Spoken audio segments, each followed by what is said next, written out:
To survive, the woman resorted to high-tech measures and buried herself alive. A laser swept gently over her, instantly covering her entire body with a nanofilm. She thought she would be sealed inside forever, but then the sleep pod malfunctioned. She had no choice but to push with all her strength, barely breaking through the film. Using her hands, she struggled desperately, finally freeing her body from the tight coating. Just then, the lights came on, and an artificial intelligence appeared. It warned her oxygen was down to 35%. Lisa had just woken from hibernation and didn't even remember her own name, thinking she had been kidnapped. Struggling didn't help. The cramped pod left her unable to move. Suddenly, fragments of memories from the hospital resurfaced, and she began yelling for help, hoping someone would hear her. But this wasn't a hospital, and her earlier frantic movements had already drained the oxygen faster. Lisa realized she had to stay calm and force herself to relax if she wanted any chance of escaping. Then, a critical question hit her. Who was she? The AI, of course, couldn't answer. All it could provide was a code name. With oxygen continuing to drop, she had to find a way out. She ordered the AI to open the pod, but it didn't have clearance. It needed the administrator password. How could someone who had forgotten their own identity possibly remember that? Hope of escape slipped away again. Lisa tried other options. She attempted to call the police, but external communications were blocked. She could only send voice signals through the central data line. Eventually, the station received her message, but she didn't remember her identity or location. The only lead the authorities had was the pod's serial number. And then, suddenly, the connection was lost. A spark of inspiration hit. She could try DNA testing to recover her identity. Finally,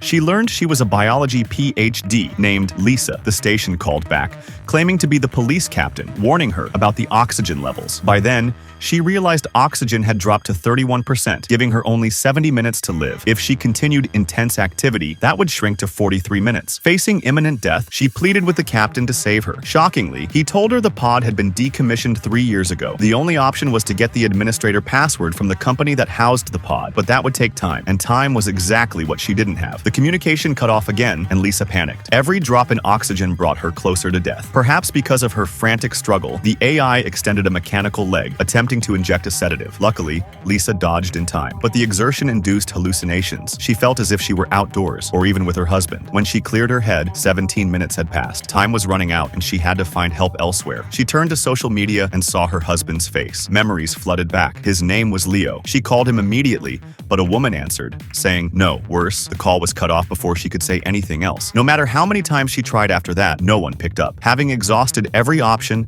Lisa realized she could rely on no one but herself. She resolved to destroy the sleep pod, the only way to escape. But the AI detected the anomaly and sprang into action again.